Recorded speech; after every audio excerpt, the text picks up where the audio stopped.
Hi everyone, my name is Preeti, And I'm China. and this is our podcast. And just like that, and And this, then where we discuss the weekly episodes, the newest weekly episodes of And Just Like That on HBO Max every Thursday night.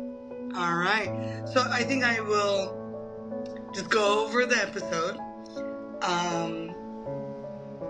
There's so much to talk about when it comes to Carrie, because nothing really happens with the other character. So maybe yeah. I will just rewind and recap all of the other characters first. And then we'll go to, Carrie. But, just so everybody knows, the episode starts the next day from episode 3. So Carrie wakes up in not Aiden's house, but his back house, and that's where the episode starts. But we'll get back to Carrie because a lot happens with Carrie, and literally nothing else happens with anyone else. Carrie's in Virginia, and she's having this whole outing with Aiden and the kids and the extended family. Whereas, let's see, Charlotte has nothing much going on other than her father-in-law is visiting, and there's an awkward dinner scene. And again, these are filler scenes where Charlotte is playing hostess and everybody's there. Anthony's there. He has literally one dialogue. Giuseppe's there, has one dialogue. I feel like Giuseppe doesn't say anything. We're introduced to I guess Harry's father, which we've never met again. Yeah. And basically, so anyways, let's go back. So Charlotte is having a dinner party with her father-in-law, Giuseppe, and Anthony. The kids, of course, Harry and Lily's boyfriend, Diego, who's the ballet dancer. They're all coming over for dinner. They have this awkward dinner with their neighbor who happens to be there as well. Charlotte's neighbor happens to be there as well, older lady. And the only reason she's there is so she can hook up with Harry's father later on.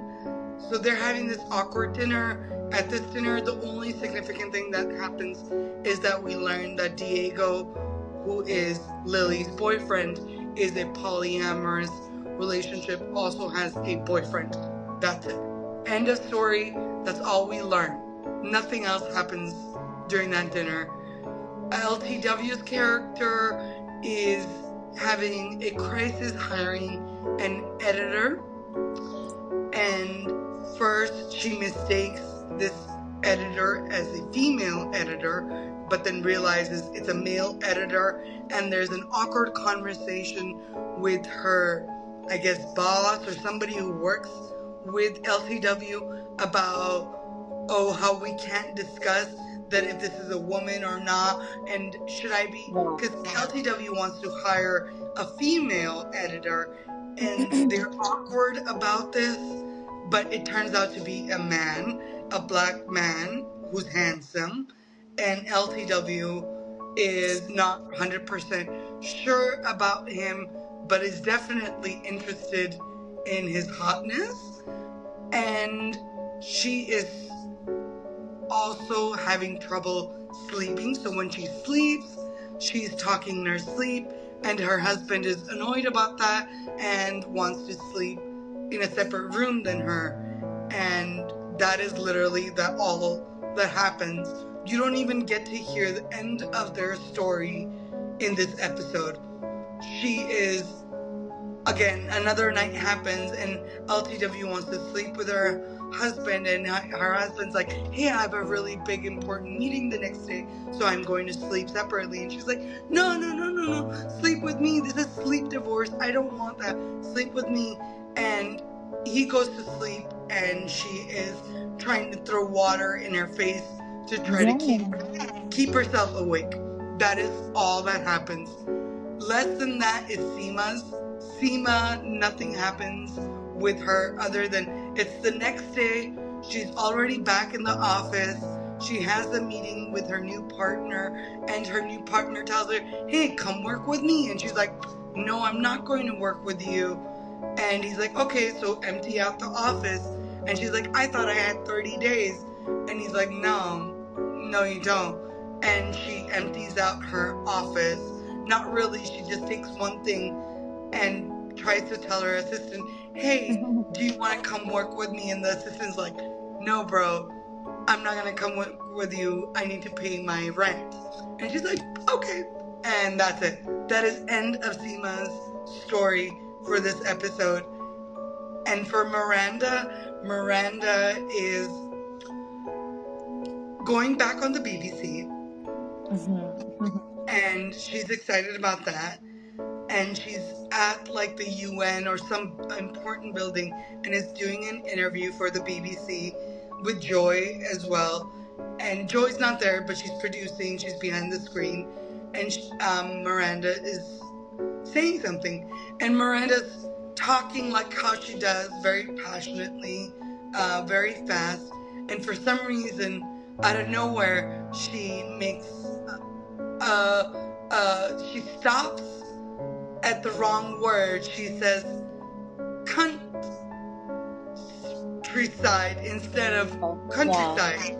Countryside instead of countryside. So she becomes a meme. She's embarrassed. She invites Joy over for drinks. She's house sitting for Carrie, so she invites Joy over to come have drinks with her because Joy is meeting some of her friends. Joy initially cancels on her, and Miranda spirals about that for a second on the phone with Carrie, and it's like, oh my god, I don't know why she canceled. And Carrie gives her the advice, why don't you tell her to come over with all of her friends instead of just by herself, and see how that works out, which apparently works out because Joy comes over to Carrie's house with all of her British friends that are in town from Britain and come over to Carrie's house to have drinks.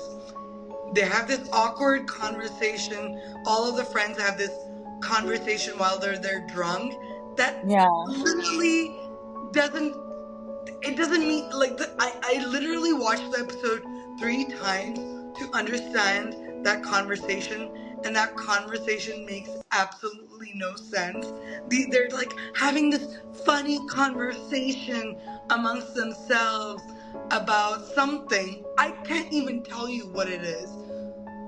And Joy is kind of exactly. Joy is kind of reserved, and the night ends, and Joy is leaving, and Miranda's like, hey, why were you quiet? What's going on? And Joy goes, oh, I'm quiet when I realize I'm attracted to somebody, and then they have a kiss. That is Miranda's story. That is all that happens with the other characters. Like, literally nothing happens with the character. There's no resolution. I mean, apart from Charlotte, I guess it continues on after the dinner where Harry cannot perform sex anymore because he's 55, and 5-year-old men can't get an erection anymore, and is like, oh my god, I can't get an erection. And she's like, babe, it's okay.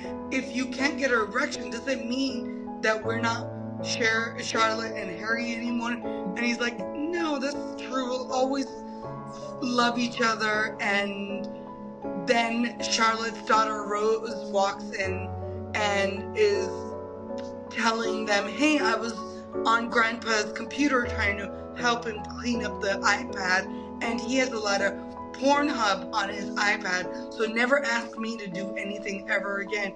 And that turns Harry on, and he's like, ooh, if my father can have sexual desires at 80, that means I am still viable and horny.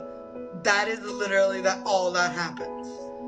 Yeah. We'll get back to it. I know there's a lot of things to unpack there. But Carrie, more importantly, Carrie. So what happens with Carrie? Carrie wakes up the next morning after spending the night alone in the barn, in the back house, whatever you want to call it. She is woken up by Wyatt and Aiden and their son Homer working on painting the house or the back house at like 8 in the morning. Okay. She wakes up, she realizes she doesn't have clothes, so she goes shopping. She is trying to, get to know the kids a little bit. Then what else happens? Oh my God, I'm blanking because, the most important thing is she's trying to connect with the kids. Yeah. She finally gets Wyatt. Actually, Aiden asked her, hey, why don't you stay longer? Because my other son, Tate, is coming in from out of town, and it's his birthday. It's his 21st birthday. Why don't you stay? So she agrees to stay longer. So she's like, hey, I don't have any clothes. Let me go shopping. So she goes shopping, and that's perfectly fine. She finds a small place, and then he's like, Aiden's like, hey, why don't you spend more time with the boys? If I gave them some time off from working on the house, would you be interested in getting to know them more? And she's like, of course. So she takes them fishing. Homer is perfectly nice. Wyatt, the serial killer, is like, so Carrie, basically they're fishing, right? And Carrie's like making a joke about catching salmon. She's like, that's the only fish I know how to cook. And she turns to Wyatt and she's like, hey, do you like salmon or something like that? And he's like, you can catch salmon in Virginia. And I don't like fishing. I hate fishing. I don't know why we're doing this. And she's like, okay, so what do you want to do? He suggests, hey, let's go to the VR place at the mall. She's excited about it. She tells Aiden, and Aiden's like, fine, whatever. We'll all go. Not just you. We'll all go. They go to the VR place, and they're killing zombies. And while they're doing that, of course, Wyatt accidentally hits Carrie on the head with the gun, which is fine. It happens. But then he's like, I didn't mean to do it. Wyatt is saying, I didn't mean to do it. Never apologizes. Literally never says, I'm sorry. And Aiden's like, oh, it's okay. And he's like touching Carrie's hand. And he's like, oh, don't make a big deal about it. I don't want Wyatt to feel bad. And she's like, oh, I feel like I can't even touch my hand. Which is like, and again, Aiden doesn't even apologize to her, and is like, and doesn't make Wyatt apologize either. Okay, continuing on. The next day, Carrie is having, this is the brunch or dinner or lunch or whatever with the whole family. So Aiden's ex-wife and her new boyfriend, Bob, come into the picture. So it's the next day. They're going to have the 21st birthday celebration for their son, Homer. Homer comes. He's other son. Tate, sorry, you're right. Tate comes, and he's really nice to Carrie, and immediately you can sense the tension. Aiden doesn't even acknowledge the presence of Bob. Bob comes in and he's like, hey, hi Carrie, how are you? Literally, Aiden doesn't even acknowledge his presence.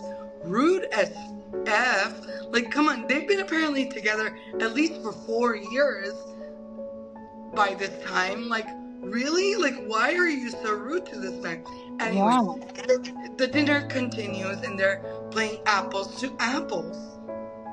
And at that point, again, they're playing apples to apples, and people are choosing each other, and Carrie has to choose somebody, or somebody has to choose Carrie's card, and they choose Carrie, and Wyatt out of nowhere is like, why is everybody choosing her cards? Why is nobody choosing my cards? Why am I not winning? Like a little freaking child. Yeah. And gets upset that Bob and Carrie are there, and has a meltdown, runs outside, and smashes the window out of nowhere. And Aiden's ex-wife Kathy's like, now you see why he needs Adderall. And Aiden is like, not now, Aiden's like, not now, or whatever. So there's this huge family drama that happens. Then eventually Carrie talks to Aiden, and this is where the episode eventually ends as well. Actually, there's one more. So Carrie goes to Aiden and she's like, hey, I didn't realize that you needed to be here, but you need to be here. And Aiden's like, oh my God, are you breaking up with me? She's like, oh my God, honey, no, I'm not breaking up with you. But what I mean is, like, you really need to be here. Before I didn't understand that you needed to be here, but now I do. But here's the key of Gramercy Park, and this is for you to use whenever you want. And the next scene is Carrie flies back to New York and is looking at the table, like the dining table that she really wanted, and it's sold out because she waited too long, and it's sold out. And end of episode. That is it. That's that episode. Opinions. Okay, let's backtrack, like, with the girls real quick. Miranda was like worried that the British lady was gonna not like her anymore because she said the word cunt. And it's like, British people say cunt all the time. Like, that's their word. That's like not a problem. So dumb. 2, with Lisa, I like the male editor guy. His name's Miriam or something. No, it's not even that. It's the conversation, right? Because the conversation, so LTW meets this producer, comes in and is like, hey, Miriam is coming up. I think that's the guy's name. Miriam is coming up, and she's like, oh, I'm really excited to meet her. And the producer goes, oh, it's not a woman, it's a man. And LTW goes, oh no, I thought it was a woman. And the producer goes, oh, we shouldn't be having this conversation. What are we talking about? We are both from the film industry. It is literally, there are so many projects where they're only hiring females because females are not a dominated gender in this field. So it is okay to go, I want to hire a female. And the producer goes, oh, I don't want to have this conversation later for HR. There's nothing wrong with saying, I want to hire only females, especially in this industry. Like, I just found it really weird as a filmmaker, because I have definitely responded to ads of hiring only females because we're making a female-centric movie, and we only want to hire a female producer or a female director or a female this. That is totally fine. The fact that these writers think that is a HR issue is absolutely annoying. Like, there's so many things you can find issues with in this world. That is not an issue.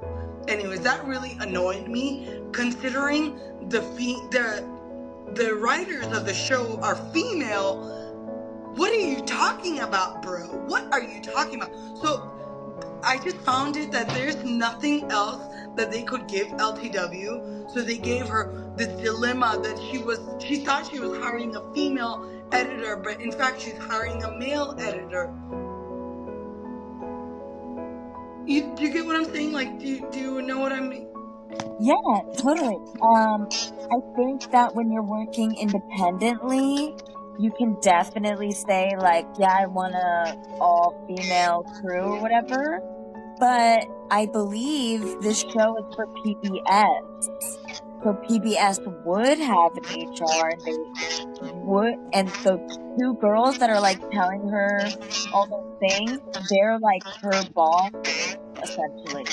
That's why she had to do the Michelle Obama thing, and like No, it's no longer her project. I mean, you know, and I know, like in the film industry, there's so many different variants of producers. There's people who actually make the project, people who buy the project, people who are going to promote the project. It's different levels. The level that they're at right now, you as a filmmaker have a complete right to decide that you only want females as a creative team. That is not an HR issue. That is not an HR issue at all. I think that the context is that she's already gone through so many other editors, and they were all so great, and they were female, and she didn't pick them. And then this guy is like super great, super qualified, and she needs to pick an editor right now, or the project isn't gonna continue. I see what you're saying, but that's not true. They didn't say, "Oh, you've seen all these other females who are not good at." They never say that. She did say that. She said, "I've gone through so many interviews for editors, and I can't find anyone." No, she said, "I can't decide." She can't decide on who it is. But yeah, she has. But that's what I'm saying. She's seen a lot of editors, and like, what's the big deal? I mean, I really don't even want to dwell it. But what is the big deal if she wants a female editor? There's absolutely There's absolutely nothing wrong with demanding the female editor. In fact, like, that's not an HR issue when you say, "Hey, I as a filmmaker want to give voice to a woman," because women's voices have not been heard in these capacities for a really, really long time. Maybe 2 or 3 or 4, but that's not enough. Like, as a filmmaker, that really annoyed me, because that's just something not really to point out. You know, they made an issue out of it. Like, her producer was like, "I don't want to have a conversation with HR later about this." You're not, bro. You're not going to have a conversation with HR about this, because there are very few female editors in the first place. So the fact that she thinks this guy is a female, there's absolutely nothing wrong with it. You know, I feel like this show is always trying to be PC so much. You know what I mean? Like, yeah, it's just trying to be PC, like, all the time. Yeah. And it's just like, this is not warranted. In this instant, it's not warranted for some third character to say, "Oh, we shouldn't say that you thought this guy was a girl and that's why you wanted to hire him. That looks bad." No, it doesn't. It doesn't. It doesn't at all. At all. Yeah. Anyways, moving on. I just think the point is, like, who's best qualified for the job. Exactly. It should be who's best qualified. It doesn't matter. But even in that, you as a filmmaker have the right to go, "I want to still hire a female who's qualified." Yeah. You know what I mean? Like, yeah. I've definitely been on projects like that where it's like, "Hey, we're looking for, this is a female-oriented film, and I'm looking, sorry, we're looking for a producer that is a female, or we're looking for an AD that's female." That happens, and that is totally legit and totally normal. There's nothing wrong with that. That is not an HR issue. That is not any issue. I mean, it just kind of goes to show, like, how out of touch these like writers are, because they think like, oh, this will be a problem. You know what I mean? Do you get what I'm saying? Like, oh, this will be a problem. Like, if she thinks it's a female, but he's actually a male, and they have a conversation about the gender, that'll be a problem. No, it's not a problem. It's not. Yeah. I think they're just trying to be like funny or something. Maybe. Yeah, but they're not. They're not. Get better writers. Get better writers. Like, what is going on in this show?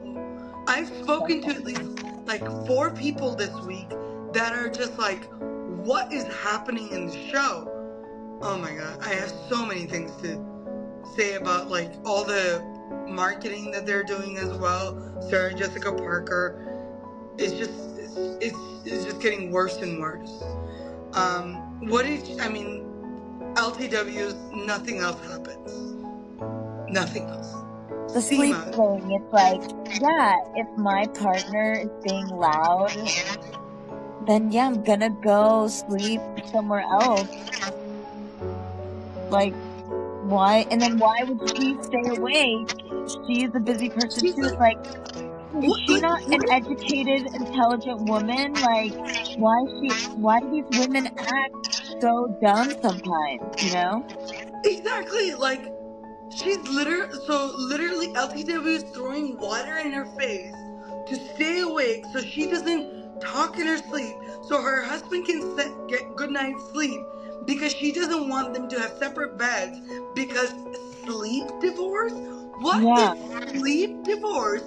Like, this is what these writers are killing me with. Like, every week I'm getting angrier and angrier, because they're female writers on this show, and they're using their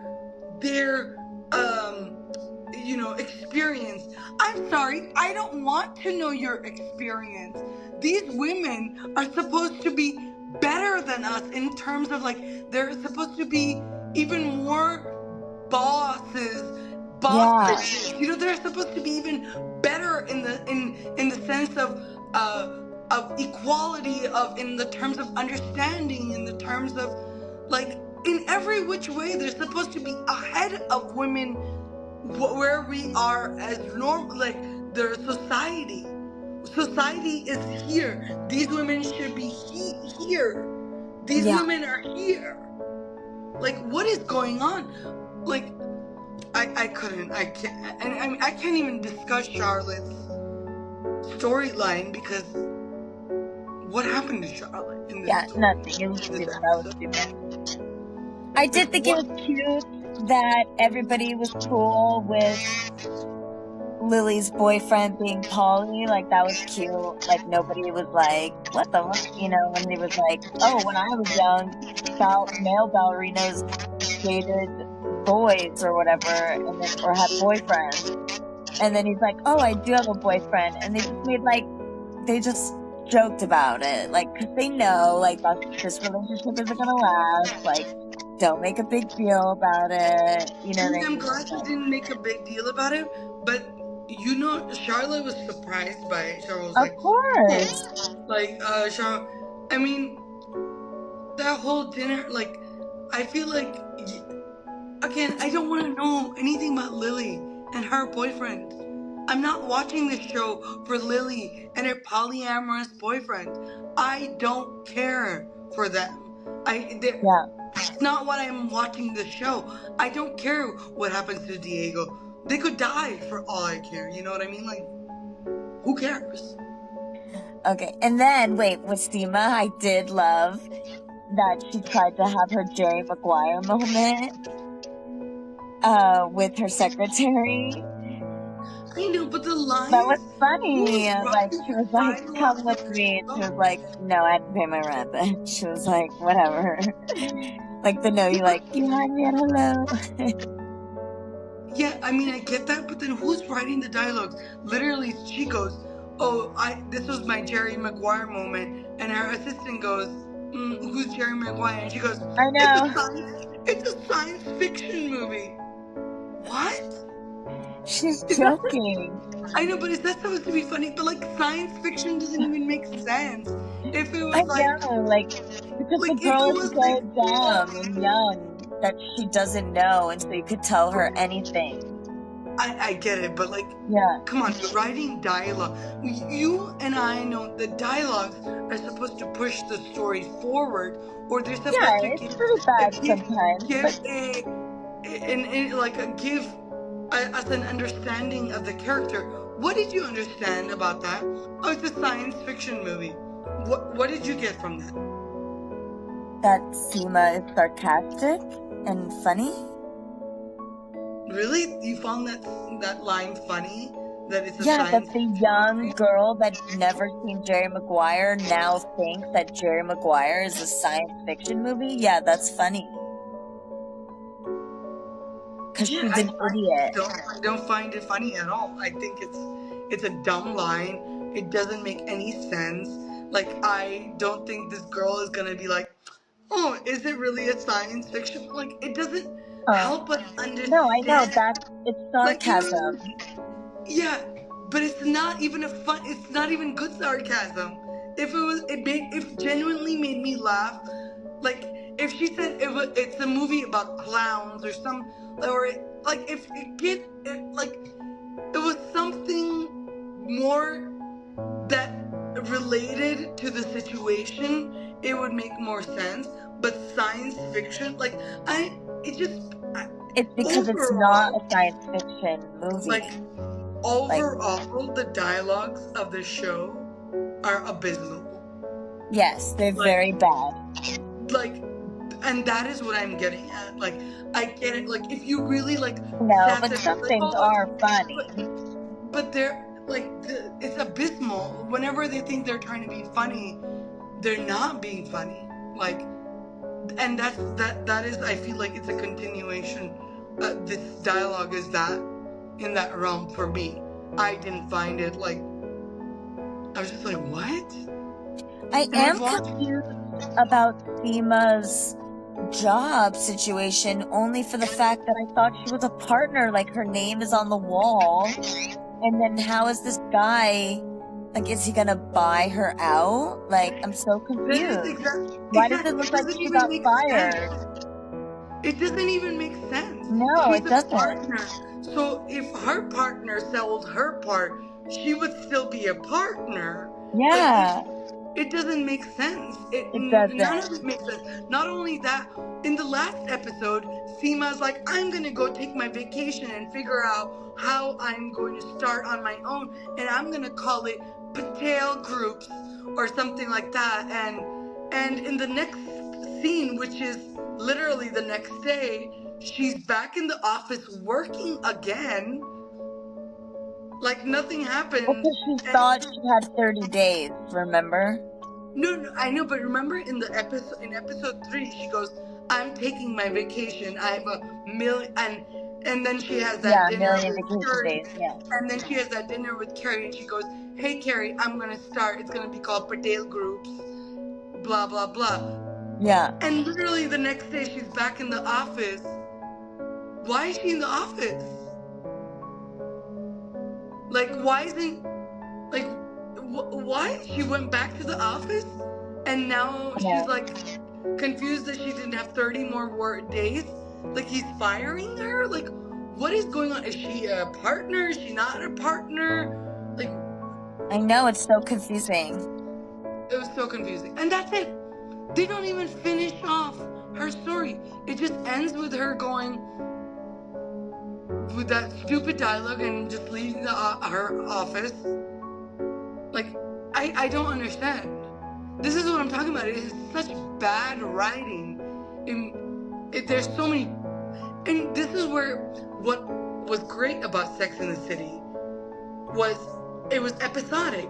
You finished the story in one episode, so you didn't have to really think about, and you could see the passage of time. You could understand, okay, it's a month has passed, 2 months have passed, 3 months have passed.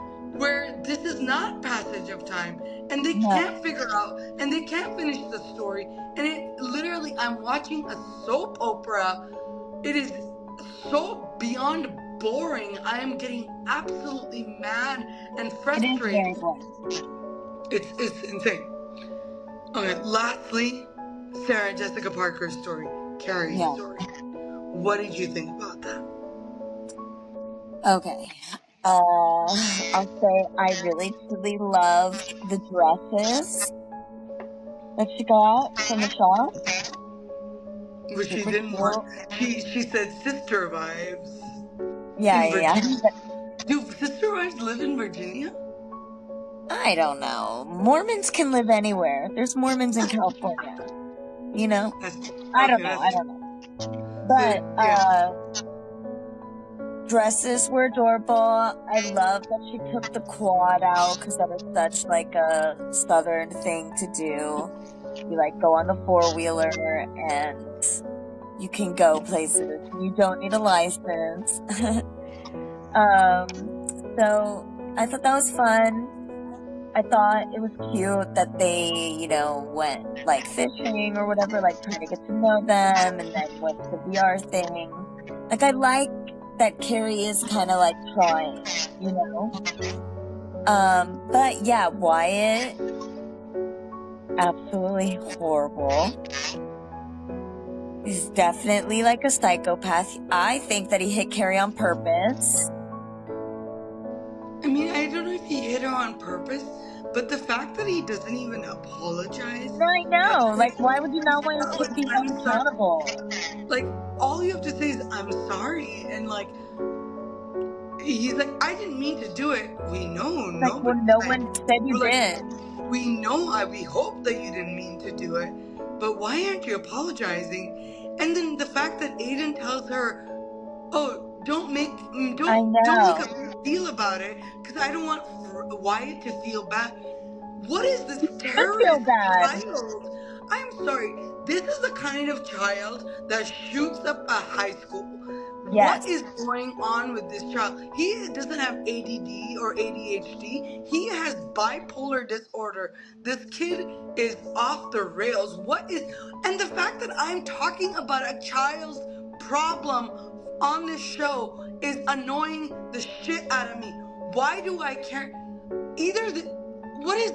I can't. Why do we care about Wyatt?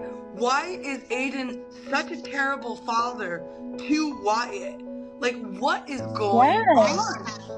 Like, he babies him. Like, I'm sorry, in America, your divorce is very prevalent. And your child who's living in 2025 and you've been divorced for 4+ years, he was like 10, terms with it, and is breaking windows and is upset because nobody's choosing his cards. He's a fucking sociopath.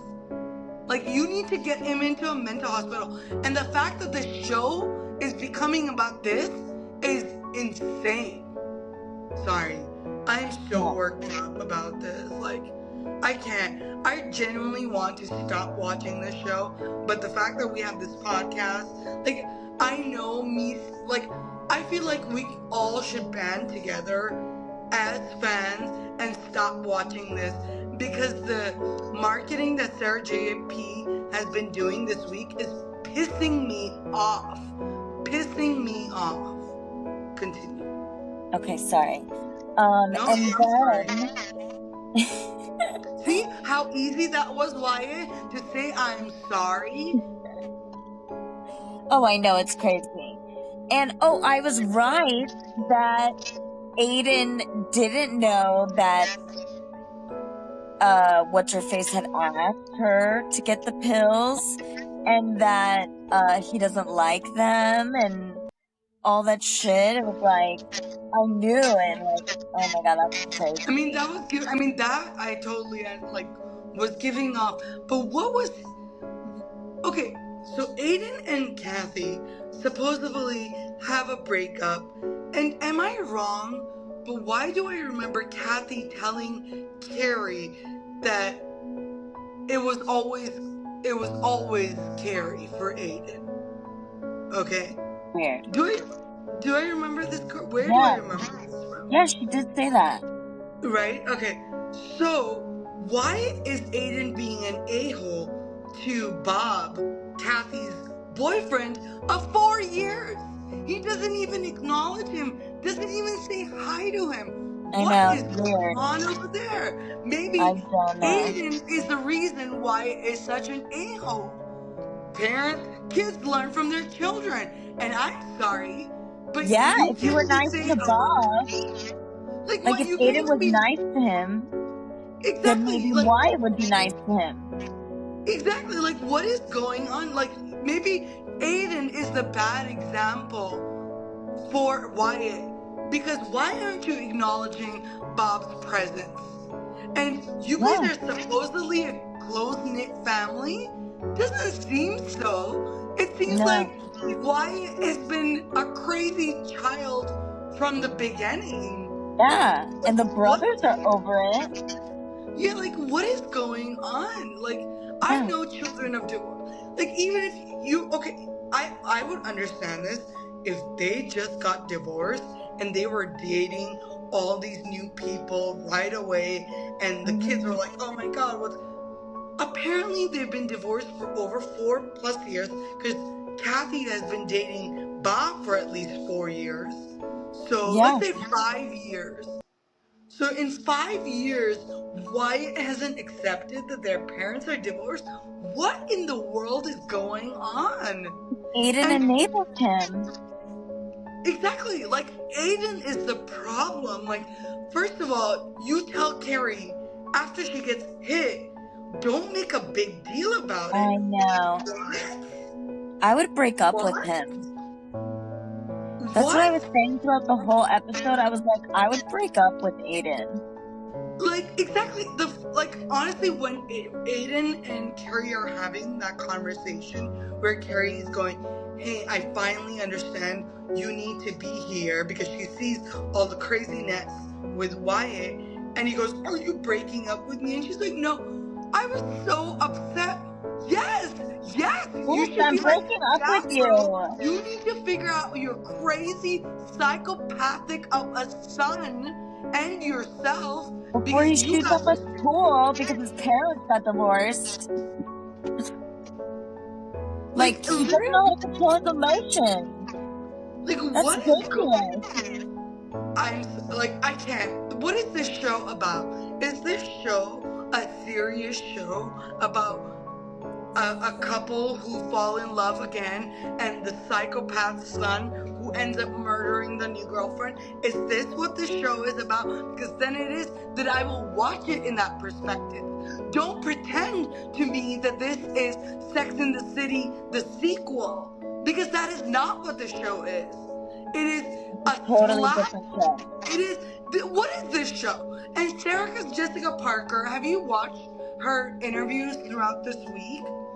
It's insane. She doesn't watch the show. She's like, hey, these are grown women. These are women. No. Let me tell you, if tomorrow they make a show about James Bond 15 years from now, and James Bond has become like a clown who performs at kids' birthday party, we would be like, oh, what the fuck? That's not James Bond. What happened? What is going on? Are we watching a movie about James Bond? No, we're watching a movie about James Bond who's a clown now. What is, like, do you get what I'm saying? Like, yeah, it would be like watching James Bond, but it's like 20 years later and he has a family. And it's like, that's not what we watch James Bond 007 for. We watch him so he can kick ass. You cannot try to sell me this show and be like, these are mature, independent, different women. These are boring women who don't deserve a show. You don't deserve to be on the show as these characters. Yeah. I'm sorry. I am riled up. I can't. Sarah Jessica Parker trying to, make us like, oh, these are mature women. They have grown up from the women that they were in their... That's not the show we signed up for, bro. We didn't want to know the old... Like, that's not... Like, I understand that in life, it totally happens and it needs to happen in life. Yes, you and I are going to be different people at 50 years old as opposed to when we're 30. Of course, yes, you would but hope. we're not making a show about my life. That is not how filmmaking works. If characters fall in love with a certain character, if people fall in love with a certain character, they want that character either mostly stay the same or show us the growth. You never shown us the growth you have to of show these characters.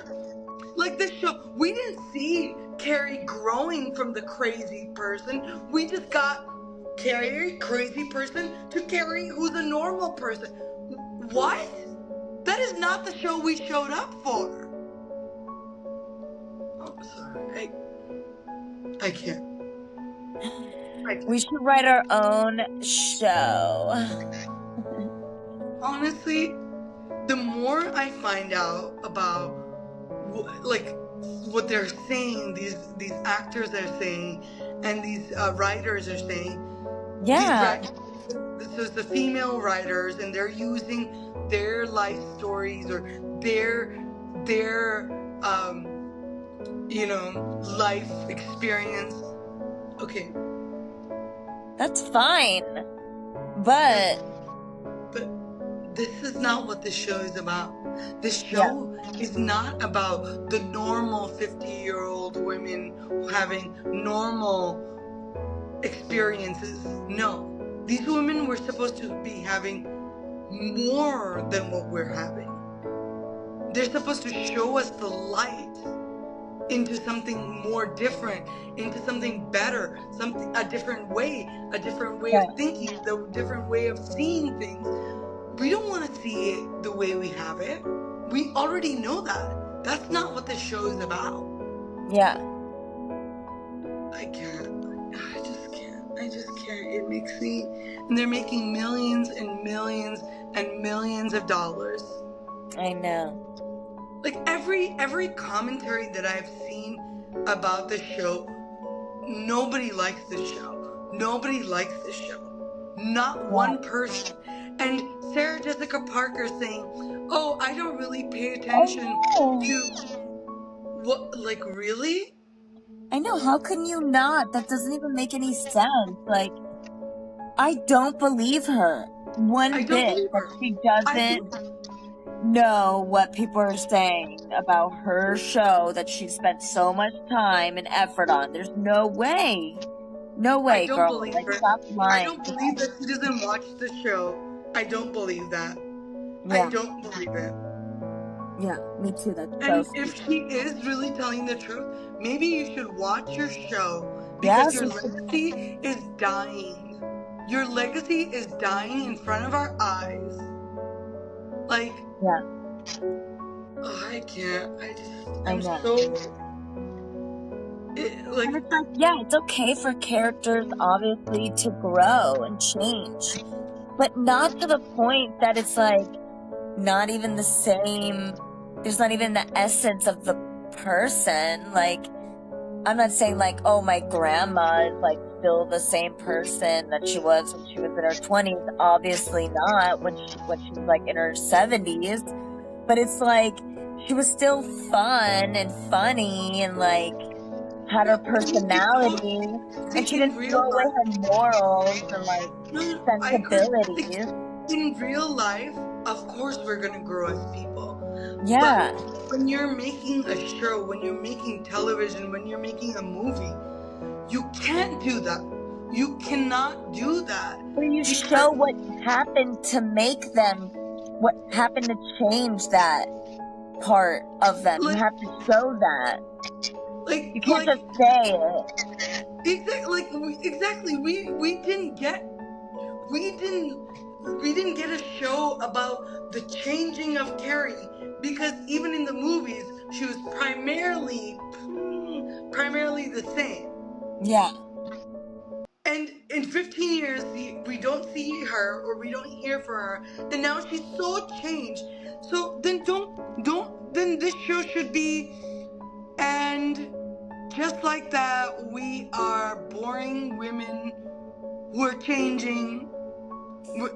It has nothing. Call it something else. Make a different show. Call it something else. Don't be Carrie. Like, what are they telling us? Like, this is for people who are in the film industry. They're lying to us. They're lying. Like, we can understand that this is BS that is coming out of their mouth, because they can tell people all they want. Oh, that they're gross. No, bro. Like, it's the same exact thing that we told about if 007 tomorrow, 15 years from now, makes a movie and they go, oh, this is a 007 continuation and he's a clown artist.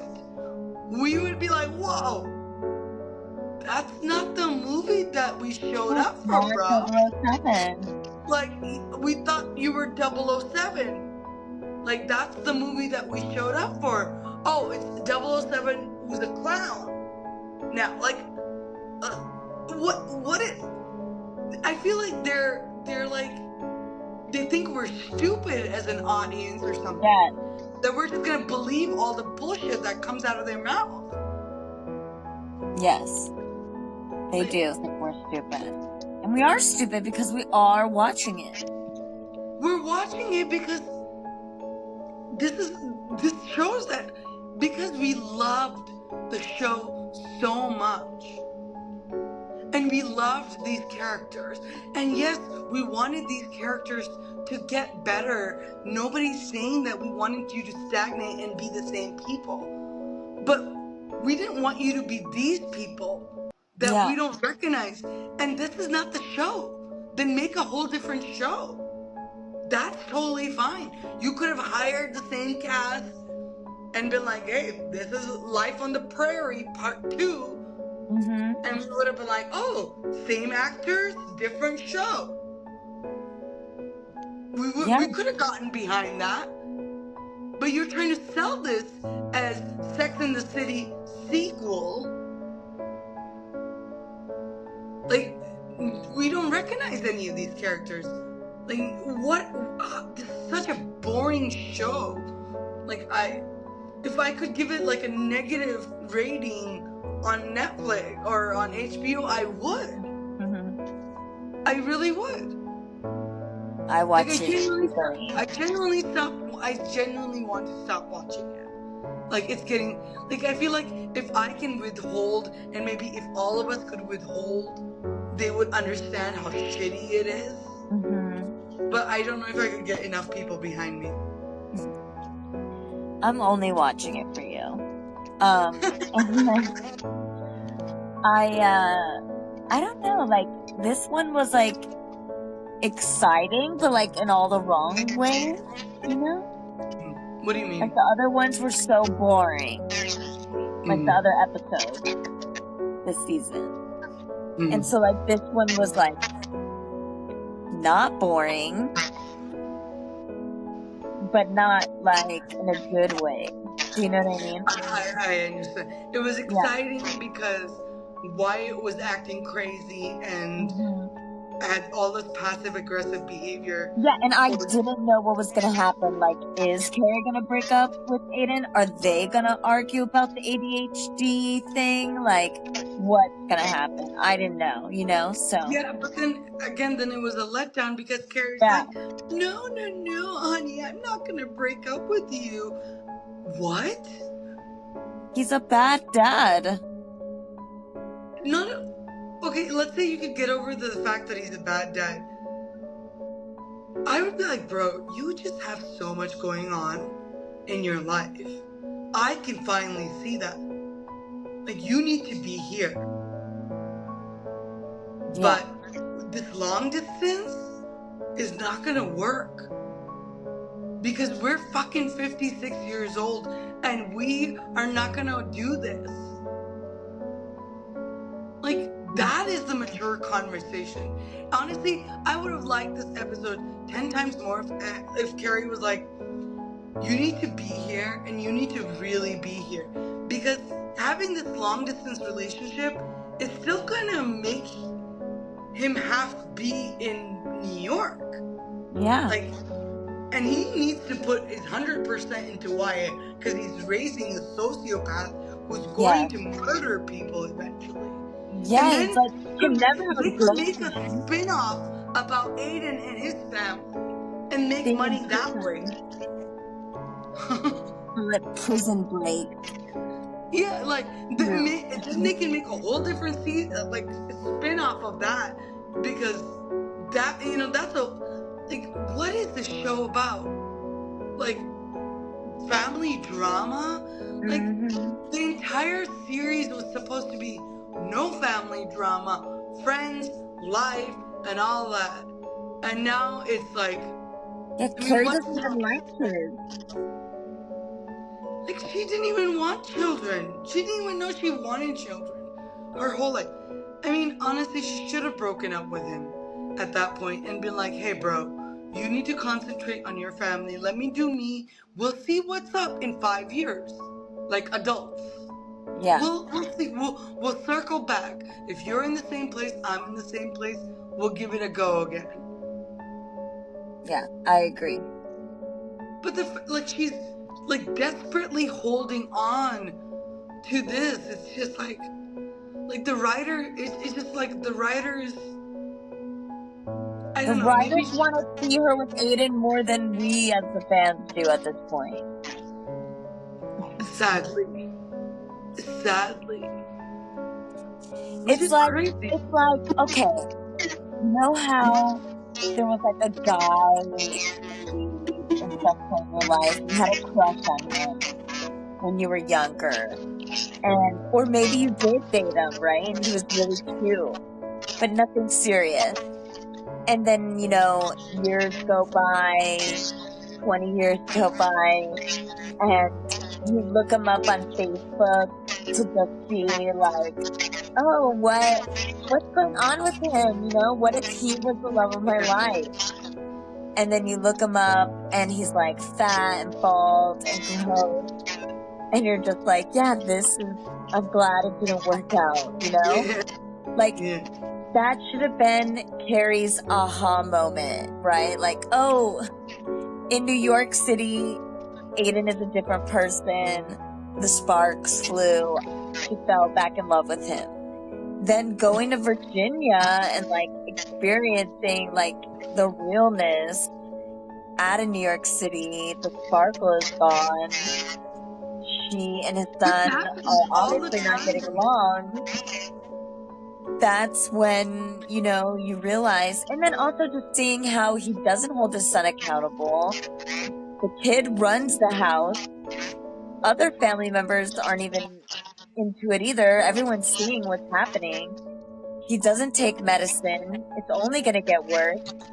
And it's not like this kid is going to miraculously change and be able to have a job and a relationship or go to college. Like, he's always going to be in Aiden's life, like probably living with him till he dies, and is not capable of taking care of himself. If he doesn't go to prison for murdering somebody, right? Like, you aren't ever gonna be with Aiden. It is never gonna be you and Aiden. It isn't gonna be 4 years, 5 years, 6 years. That kid is never gonna grow up. He's always gonna, be a problem. Unless he lives with the mom, but I doubt that. The mom seems to have more of a backbone than Aiden. And her and Bob would just kick that kid out of the house. Like, I already see that coming. So Aiden is going to be the one that, it's like having a child with Down syndrome or something. But at least a child with Down syndrome is going to kill you. In fact, that's what I would have appreciated. It would be better. At 50, 60 years old, Carrie being like, hey, in fact, that would have been more of a Sex and the City plotline than anything else, where Carrie goes and shows her growth. I love you, and I think I will always love you, but you have your mess to figure out. Yes. And I'm gonna go live my life. That would have been more of a boss move and a real growth in Carrie move than this desperate woman trying to hold on And by the way, this is supposedly only 1 to 2 years after Big has died. You're that desperate for love after 1 to 2 years after Big dies that you're literally trying to hold on to Aiden with all your might, even though he has all these issues and he doesn't want to be with you for 5 years and he has a psychopathic child. Really? Like, what in the hell is going on in this show? Yeah, I would have been like, I love you, but call me when you learn how to, like, spank your child. Like, because that kid but you're right. It so bad. It's not even spank, but you're right. This child is going to be an issue forever. These kind of children do not just grow out of their craziness. Yeah, he would have grown out of it by now. He's like 14. Like, what is going on? Like, whatever the issue, it's not just ADHD. Because he was, like, ADHD doesn't make you want to hit a window because you're upset because nobody picked your apples to apples card. And they're here. Like, this child is, you're right, he's going to be a problem for the rest of Aiden's life. Is Carrie, like, is Carrie really signed on? Like, she wants to sign on to do this? I don't think so. Like, the Carrie that we know, again, if they want to show us the Carrie who's matured. Sure. Now, Carrie, not only Carrie did not want children, now Carrie is totally going to be okay with having, like, a man-child to take care of forever and ever. That will probably inherit Big's wealth. Like, no.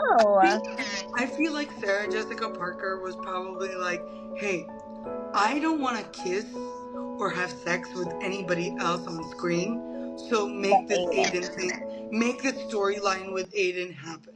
And maybe down the line, they'll create a story where, you know, she finds another guy attractive and has a dilemma.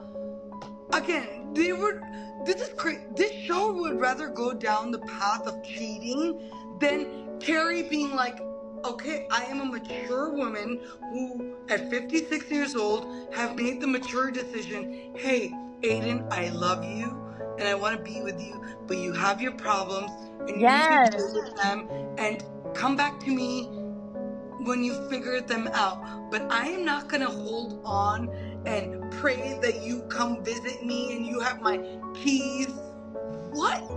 Like, in one way, Sarah Jessica Parker wants us to believe that this character has become so mature, has become so amazing. No, I'm sorry. She's just become a worse self of herself. Like, this is not the kind of mature that we wanted. Yes, like, exactly. Like, blind. That's not the kind of mature I was expecting her to become. The mature I was expecting her to become was a boss woman who goes, no, I'm 56 and I don't need love. In fact, I don't even need love because I've had the great love of my life. Yeah. And I don't need no love anymore. Yeah. Instead, she literally, in the last season, goes, was Big a big mistake? Because she finds it so weird. Really? Like, that's your maturity that you've learned? Like, oh, was Big a big mistake because she gets back with Aiden and realizes, oh, she loves Aiden. Oh, God. It's like, girl, Aiden wanted to have a family. Like, as a woman, can I tell you, we can have more than 1 love, 2 loves, 3 loves, 4 loves, 5 loves, 10 loves. We can have infinity amount of loves. We don't have to get stuck on 1 and 2. I'm so tired of these filmmakers just, oh, she loves the first guy, so she will always love the first guy. Oh, no, she loves the second guy, so she'll always... No, we as women can move on. We can grieve and move on. Like, what is going on? Yeah. They say you get 3 great loves in your life. No, I don't want Like, no, let's stop putting ourselves in this box. Women for centuries have been told, "Oh, this we fall in love once," and no, we can fall in love infinity amount of times as much as we like it. That's what the show should have been about. It should have been better than us, better than society, fast, more progressive than society. But they're just humans at the end of the day. Exactly. Like, I can't. The show is gonna it's gonna get worse. It's gonna get worse. And somehow, I feel like, I don't know, I want to start a movement where we all boycott the show. I know you do. Because the actors are not listening to us. The writers are not listening to us. The creators are not listening to us. Nobody's listening to us. But what they are doing is taking our goddamn money. So funny. They're not taking my money. I didn't pay for HBO. That's true. I'm no longer paying for HBO. Yeah. I'm going to get rid of this show. This show is the worst thing to happen to America since 9/11. That's how you tell them. Yeah, it goes 9/11 and just like that. Honestly, and then Pearl Harbor. I would put it above 9/11. Yeah, 9/11 and just like that, Pearl Harbor. In that order. Exactly. This is the worst thing that has happened to HBO. Like, yeah. Actually, we do have a friend. We do know somebody who does like the show. And oh yeah. We're gonna try to get her to come on to the podcast. But it has to be a day where I am subdued because I will be upset. Yeah, I don't want you to fight. I'll be like the one in the middle. I think I might fight somebody. Yeah, I'll be in the middle. I'll try to keep the peace. So we're gonna try to get somebody on this podcast who actually likes the show. Yeah, and like, don't get me wrong, like, it's like, I like the show, I guess, for some similar reasons as to why I like Sex and the City. It's like, I love the outfit.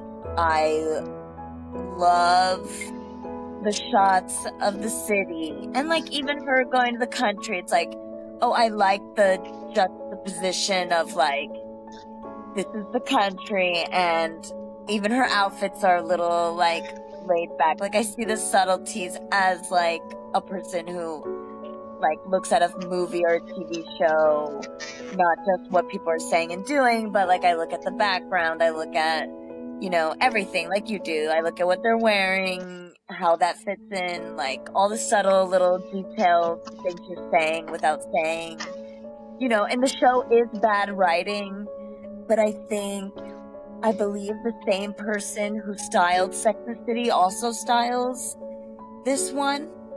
And so I get that feel. That's sort of maybe some things that bring me back is like the nostalgia, the feel. It's a feeling. That's the thing with us fans, we're holding on to every familiar part that we can. And it is sad. Like, the only familiar parts are sometimes the fashion. That is sad. Like, why didn't you just have a fashion show for Sex and the City instead? You know what I mean? Like, it's not even the characters. It's not the storytelling. It's not the dialogue. It's nothing. We are grasping at straws to find things that we like.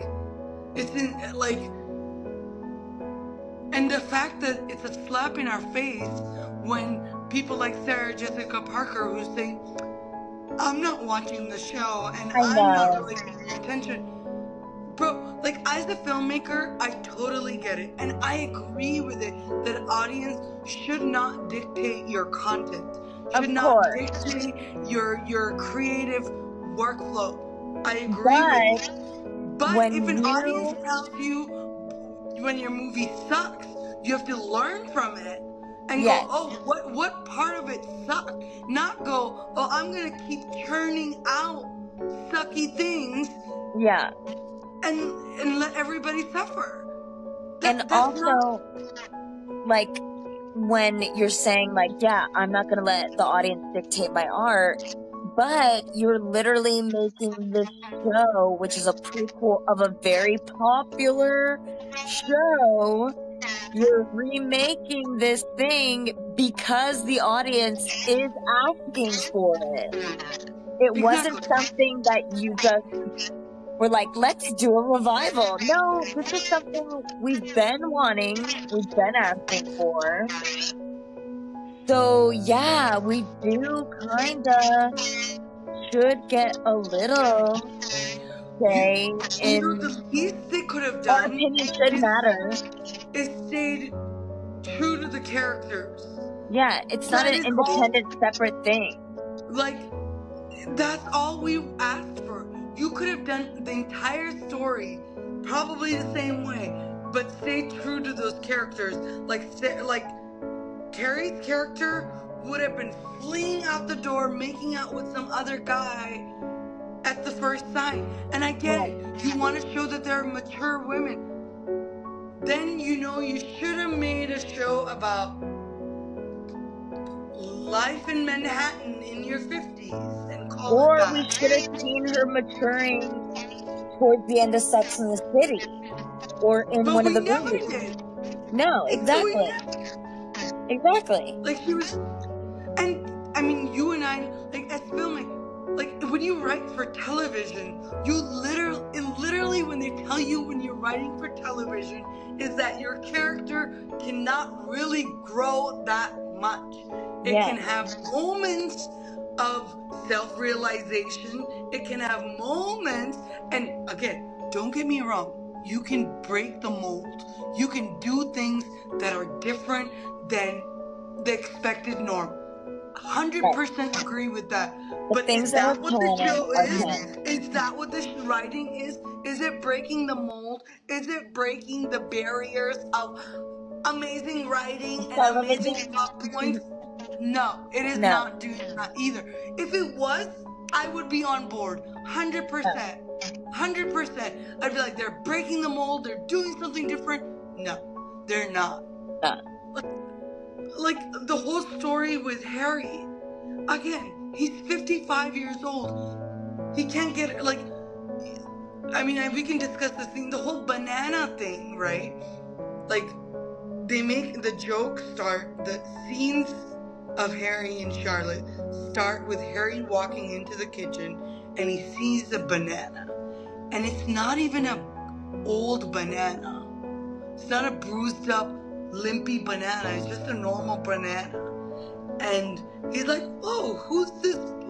Why is there just a single banana? It's a bruised banana. We should throw it out. And the daughter's like, oh no, somebody in the building wants this banana. And the banana thing continues on and on. And in the end, when they're having Harry can't get it up, and Charlotte is like trying to be like, oh, you're fine. Literally, the callback comes about the banana, and he's like, my banana still got it. Now you know that whole banana was so he could say that line. That's stupid. You know what I'm saying? Yes, like as writers, we're understanding, like, they brought the banana in scene 1 and pointed it out so they could have a payoff of the banana in scene, it wasn't worth it. And in scene 2.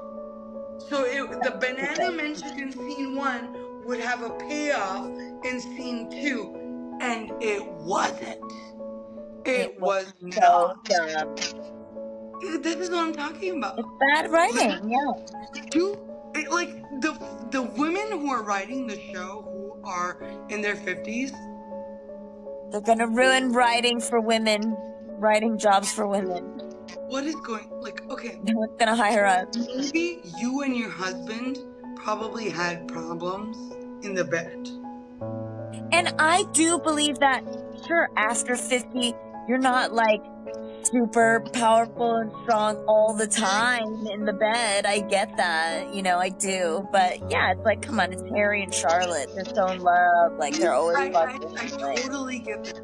But then make their their story about that yeah, like make him have to go to the doctors and stuff. Like make the story about, like, make their little episode about him having erectile dysfunction, and maybe Charlotte can be like, oh man, again, I have a man who has erectile, like, that could have been a better dynamic or story for them than literally him saying that, oh, we should get rid of this bruised banana, and making little quips about it, and then a scene later making, oh, my banana is ready to fuck.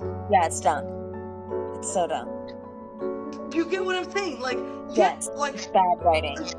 It's bad writing. It's terrible freaking writing. Hire better writers. Horrible. I'm not, like, I mean, I know. I'm sorry. You don't have to be a 50-year-old woman to write for 50-year-old women. No. You don't have, like, I just can't, like, you, I don't even know if it's the writers, the producers, the who is that? It is the writers, 100%. But it's the executives also who are signing off on this BS. Of course. It's everybody. Everybody's complacent in the mediocrity of this show. Yes. Everybody. This show is below mediocrity. It is a Lifetime movie at best. Yeah. That is sad. I can't. Alright. Do you have any other last comments? I can't keep yelling about this episode anymore. No, I'm so tired. It's the boring show. It makes me sleepy. I genuinely had to watch it 3 times. I don't know how you do that. 3 times back to back to genuinely grasp what is going on. Not that, like, I don't understand it, but it's just like, no, I know. The first time I watch it, I'm astounded by what is happening. Like, did I just watch? Did I just hear those dialogues? Did I just see that? And then second time I watch it to understand little things that I maybe might have missed. And third time I watch it to just like, oh my god, I can't believe. Yeah, you're like torturing yourself. I am torturing myself because I really do want to give my opinion on something that I don't understand. I totally understand it. It's just like, I can't. No, bro. Stop watching it 3 times. That's crazy. Okay, maybe. No wonder why you're so angry. I know. That's probably what it is. Maybe going forward, I won't do that. But anyways, I gotta go. We'll talk to you guys. We'll see you guys next week on the next episode. Good night.